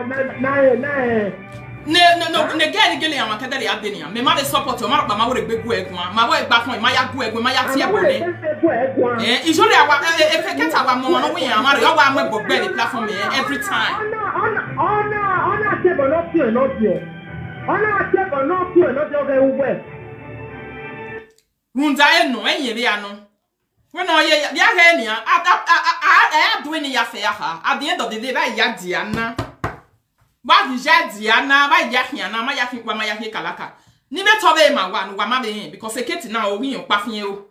Me asite una no da one. E kiri gbe na be de bo mu ho ya ridiane. Wo wi ke be mi ate saga ri hie. E marriage gi hie oni o ri hie saga mu jo bo ne dere o. Ona wo ye fi werie, wo ye we saga wo ye de da me ni Jesu ne. E me na wo ke. E mata no a, ma ya na ahwe, ya na we gi aga ebe no se. De mata gele no de ore da mo ni Jesu ne. Ana ahwe keti. E keti na do a amahwe ke ni keti igare yebo. O we topiki, e mi no da me hoye. O we topiki, e mi no re. O ma mo saga yo to ga eme. O ga gbe platform gbina. We no be ze dia be jad mo ya gme so. Because in we ya fi werie. E ma na we na ahwe.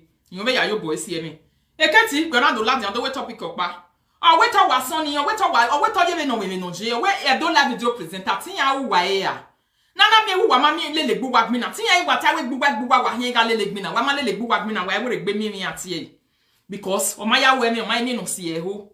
Yen na be free ve ge no na me gbe sa meji. Yen ri free ve ge ni yen me gbe sa meji, yen na ga fi ve boss. Won wa de saga ma so wa e la video na o e the best. Ma advice. Ma na yi we saga me ma advice no pa na ewu. Egbere ma wa bege de la video na ni ave ma so ni take avance ma yan ibe wu. Ha? O die la video na je. E ma na we saga yan avance ni ke saga ma. Wa ga iwu. E ma, wa ga iwu. E te mi so bo nu ro ma bia o ma ke do ha we yin hia gun a. O ke do mu o. Hello. Hello, je no baba. Ko je. E hagbe. O tene e keti ne wo bi. Ozuo ekia yehunaki. Eketi wenye me 30,000 euro waza. Ebi o ka eje. E me na akpole mu la bian bi wana me mi me mate ka me mi na e ko mu hin. E mi se do e. Megi kiye no ya fi peje iho ge lolo. Teke wo wa ya me ge ko se keti ni. O mi a mi we gbode na di ekwe. Eketi. When got a la iwe. Iwe ye te gbe gota. Eketi when 30,000 euro, and now we get some about it. No, there is no bonamuye for Johnson. Is it 30,000 euro? And now a marriage the balcony. Oh, now we marriage the Yokowa. Any ate dominion 30,000 on amwe ho. Keti, when 30,000 when I hear who no more why. Keti.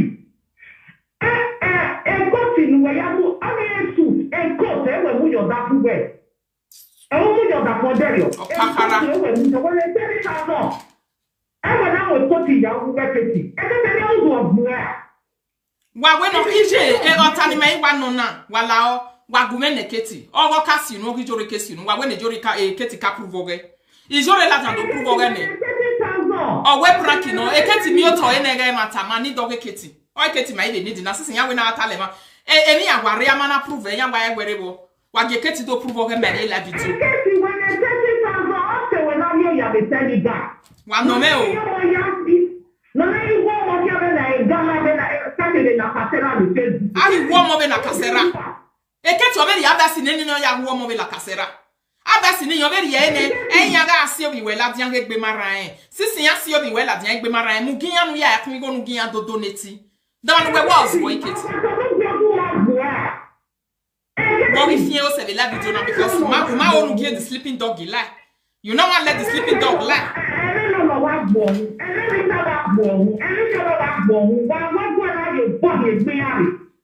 okay I will do better na ye kwe e ka ti we no win na ta ba cafe the danger kesi e bi ta we ra me u we wa e je no ku bio he ni e me o do ba bu wa we ka go ya dia si said them no last week ye ke la dan jore me when e bi tu ku ga me na pe de mana ba wa mo gbogbo yere every time o mo gbogbo here every time Katie what's your problem now when I yore o ha go bu yore kwa o ha go bu yore kwa ne no si o e Katie no we me that many 50,000 on him account ne no si o no be ji eni gwale go na hia na ne ni jore o e first person no ka be donate ka no market gbori yere we wala dia e ka no market gbori yere na elolo mai kai mare bo ana we to di bote comfortable. And no, if they not go marry. Ebe wa wo me, o ke gbe lolo pa na ri gbe jama first lady. O ke gbe jama first lady pa na di gbe jore ke ti wa la lega. E ke ti o mi do ta we. Better so, even no do better so, e fe no sungo mo ya o me gbe. Egbe fe no ma ba be fe bo ne ke ti mu yo. Mo ya metina ya fe gbe fe ni.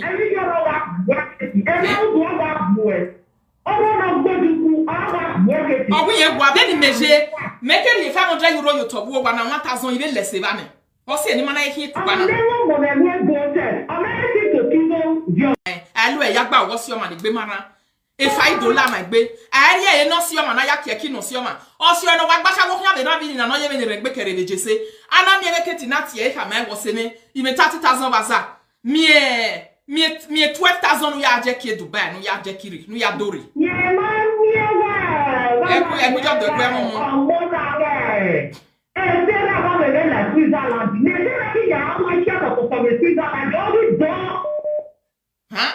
E ke ti ma bere condition o hani no ha ma we must off here na Facebook wa me ma no ya ba si ne ke de lare dori go no ya tweki e ke ti fe le Facebook o ma dialo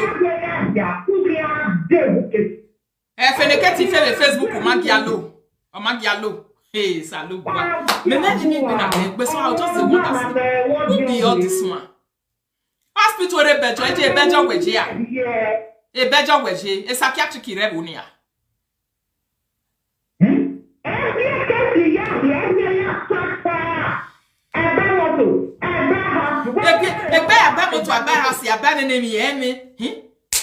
we gbe keti do mo motivational topic yo tonu do motivate agmo ami awo ami eke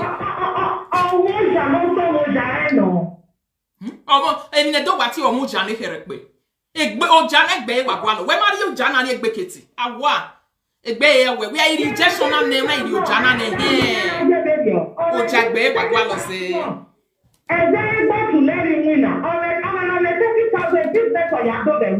me ne di je me o se na rule ji wina ima e ko ke dani gba ti ko ke 20-30,000 ni ki ara we bona e ho me yan we po mi go no ma e se ba ka se de bejo la ko ke e kesi e ne u do bu e di e bo kesi ma be lo o ke nu gbe tani o ga wo we yan ivenia ona la di so ijore we ta ja ni we wo tu we wa ko keri o wo hi la di se o ijore ma pe ma se de ni we tu we wa ko keri yin agbere yin bo keti atu agbo yan ma kawe yi mi ni no son no mama ije fi ai mo do